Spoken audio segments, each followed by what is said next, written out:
Hey guys, Nananki here, bringing you another Team Fortress 2 gameplay commentary. Today I'm playing as the Pyro with the Degreaser, the reserve shooter, which mini-crits airborne targets within the first 3 seconds of it being deployed or pulled out, and the Extinguisher, I believe, is my melee, though I don't think I melee even one person in this round, which is why I don't really remember if it was the Extinguisher. I use the Home Wrecker if there's a lot of engis around and I'm hanging out with them, because that's, invaluable to take out sappers and so forth. I really should have just air blasted that engi right off the side. I wasn't thinking clearly. I saw the little mini sentry going up and I just fixated on it, like, oh god, I gotta get that before it cuts up, and of course the engi just shot me in the back. And that's what I try to do when I'm playing engi with the mini sentries, is lure people into picking me or my gun. If you're gonna chase me, then my gun's gonna get up and shoot you. If you're gonna go after my gun, then I'm gonna back off and shoot you in the back with my shotgun. So yeah, I fell for my own trick. But this also is the first time I turned on damage indicators, the loud bing bing bing sound anytime you hit somebody, and you know what, I don't think I'm a fan of it. You can usually tell if you're hitting someone because you can see yourself shooting them, even shooting stickies around corners and so forth. I'm usually doing it because I assume the person's there. If I get the indicator that I hit them or not, it doesn't really matter. I assume they're still over there if I didn't kill them, which I get the indicator for that even if I don't have damage indicators turned on.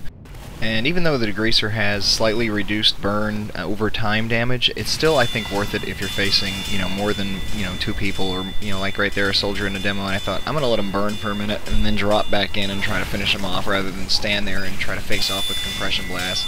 I just don't trust my compression blast yet. And, yeah, that reserve shooter's a lot of fun, compression blasts are a lot of fun, but I need to get better at both. I don't play a lot of Pyro, or I should say I haven't played a lot of Pyro up until recently. Lately I've been playing all the classes, because they're all a lot of fun, and they're all a completely different game. It's like, playing Spy, I would say, is probably the most different class of all of them. There is it's like playing a different game between playing, for example, Heavy and Spy. They're so utterly dissimilar, they might as well be different games. And I really like that about Team Fortress 2. The 9 classes, I feel like, layer up to make a really, kind of perfect balance as far as class-based gameplay goes. I feel like, they came up with these classes, back in 1997, and they've remained mostly unchanged to this day. There are, of course, differences between original Team Fortress and now. There are huge, significant differences, but the 9 classes are still the 9 classes, and their primary functions are still much the same as they were 15 years ago. Wow, that's kind of crazy to think about. I thought it was pretty funny when the scout hits the soldier, even though the last time I hit him was, like 20 seconds earlier than that. I still get the assist for it. I thought, like, oh yeah, I deserve that assist. But I did turn on the numbers as well, and I like the numbers because, especially with the hit scan weapons, like the shotgun and so forth, where the damage varies potentially by so much because of the spread of the pellets and because of the range.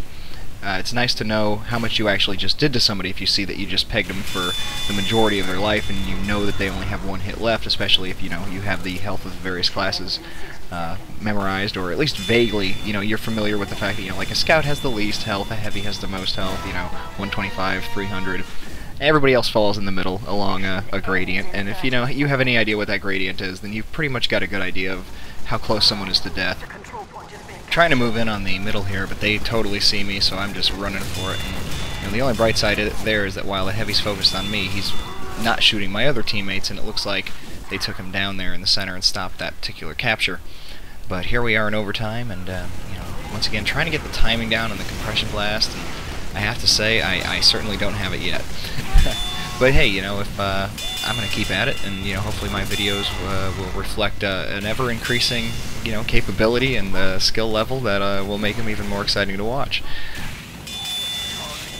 And somehow get on the top of the MVP board, even though I don't really consider that a very exemplary round, but it was still pretty good, and I saved it all the same. After that, a friend of mine, Ad, joined me, and we moved on to Thunder Mountain, and had a pretty quick capture on this particular round. And I wanted to save it because I don't often get Ubers as a Pyro, except obviously when I'm getting one from a friend, and I thought maybe he might be able to sneak around before it upgraded, but he couldn't. I was heading back out like, oh, I don't want you to, pop it without me, but he was smart enough to come running up, and we were able to make the most of it and take out this little engi nest. anytime you build right on top of each other, you're just asking for your stuff to be taken out with one uber. It doesn't have to be a pyro, it doesn't have to be a demo, it doesn't have to be a heavy even. Even a soldier, I think, ubered in that situation could have run in there and shot all that stuff down in the course of one uber. So, you know, always spread out your guns. Building on top of each other is almost never going to pay off. There's very, very few situations under which it's actually going to be meaningful to have two sentries built that close together. If a medic is ubering a heavy and not pushing forward for him, and is trying to let the heavy push through the sentry fire, then yes, two sentries will hold him back to a marginal degree. But it's, you know, if the medic knows what he's doing, then he can push through even two sentry guns worth of fire, and the heavy can, you know, walk up and get close enough that the damage is sufficient to take them down.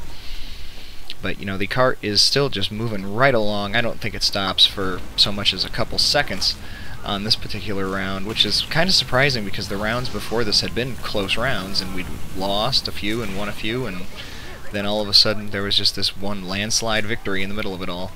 So that's, you know, fun when that happens. And, you know, once again, trying to go for the compression blast and the reserve shooter, but, missed it again. Can't really tell if I can go through teammates or not. Yeah, there's the extinguisher. That's what I had equipped.